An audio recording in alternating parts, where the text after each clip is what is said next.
एक फतवा जारी किया और सभी मुसलमान भाई से इंडिया गठबंधन के हक में मतदान करने की अपील की। जमीयत ने बाकायदे एक लेटर जारी किया, लिखा कि वक्त का तकाजा है कि मुसलमान एक होकर इंडिया गठबंधन को अपना वोट दें और दिलाएं। और इसके पीछे जमीयत ने तर्क दिया। जमीयत के मुताबिक बीजेपी सरकार मुसलमानों को एनआरसी, यूनिफॉर्म सिविल कोड, वक्फ बोर्ड संशोधन कानून लाकर घुसपैठियों के बहाने डराना और धमकाना चाहती है। जमीयत के फतवे पर बीजेपी हमलावर है। सांसद निशिकांत दुबे ने पलटवार करते हुए कहा कि यह देश मुसलमानों के कानून से नहीं चलेगा और इस तरह के फतवे भारत की एकता, अखंडता पर प्रहार करते हैं। लेकिन बड़ा सवाल यह है कि क्या इस तरह का वोट जिहाद करना सही है? इसी मुद्दे पर आज हम चर्चा करेंगे। कई खास मेहमान हमारे साथ जुड़ेंगे, लेकिन उसके पहले रिपोर्ट दिखाते हैं।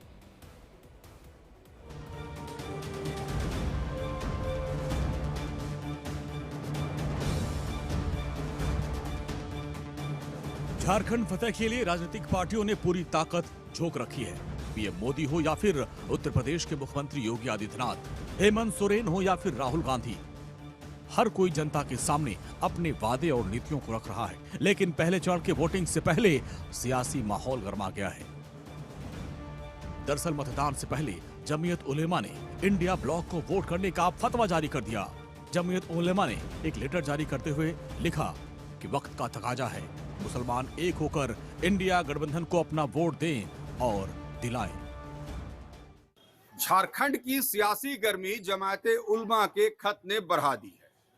बात यह है कि जिस तरीके से इस खत में मुस्लिम समुदाय को एकजुट होकर और इंडिया अलायंस के लिए वोट करने को कहा गया है, इससे अब बैठे बैठाए एनडीए गठबंधन को एक बड़ा मुद्दा हाथ लगा है, क्योंकि पहले से ही एनडीए लगातार हेमंत सोरेन पर और उनके साथ के सहयोगियों पर यह आरोप लगाती रही है कि ये बांग्लादेशी घुसपैठियों को और रोहिंग्या मुसलमानों को संरक्षण देते हैं।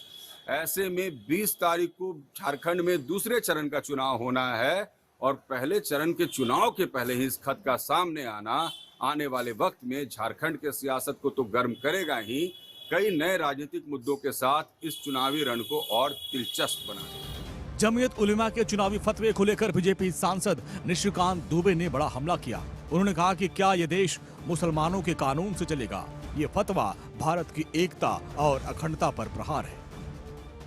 भारत एक लोकतांत्रिक देश है। यहाँ चुनाव में जनता अपने सांसद चुनती है, विधायक चुनती है और इसी के चलते हर 5 साल बाद नेता जनता के बीच जाते हैं, अपने काम का लेखा जोखा रखते हैं और इसी काम के आधार पर जनता अपने वोट की ताकत से अपना फैसला करती है। लेकिन झारखंड में जिस तरह जमीयत उलेमा ने मुस्लिमों से इंडिया गठबंधन के लिए वोट करने का फतवा जारी किया है, इसे किसी भी तरीके से जायज़ नहीं ठहराया जा सकता। अगर जमीयत को इतनी ही मुस्लिमों की फिक्र है तो वो खुद चुनाव में क्यों नहीं उतरती? बाय यूजर, मतलब जो यूज करेगा, जहां वक्फ अपना हाथ दे देगा वही उसकी संपत्ति हो जाएगी। ये कांग्रेस ने कानून बनाया। यदि उस कानून पर बहस चल रही है, अभी पास नहीं हुआ है, उसके लिए कहते हैं कि हम आपके खिलाफ वोट देंगे।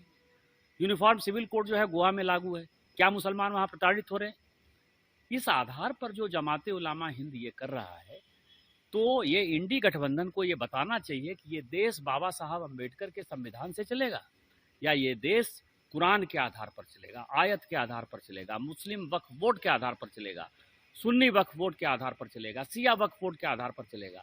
ये उनको बताना चाहिए और ये इस चुनाव में सबसे महत्वपूर्ण मुद्दा होने वाला है। जमीयत उलेमा ने लेटर के बहाने ये बताने की कोशिश की कि भारत में मुसलमानों को एनआरसी, यूनिफॉर्म सिविल कोड, वक्फ बोर्ड कानून लाकर और घुसपैठियों के बहाने डराया धमकाया जा रहा है।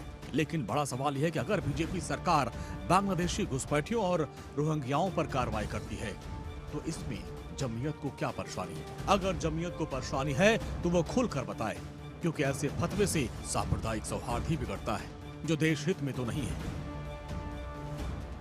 Bureau report, India daily. तो कल पहले चरण का मतदान होना है और उसके पहले इस तरह का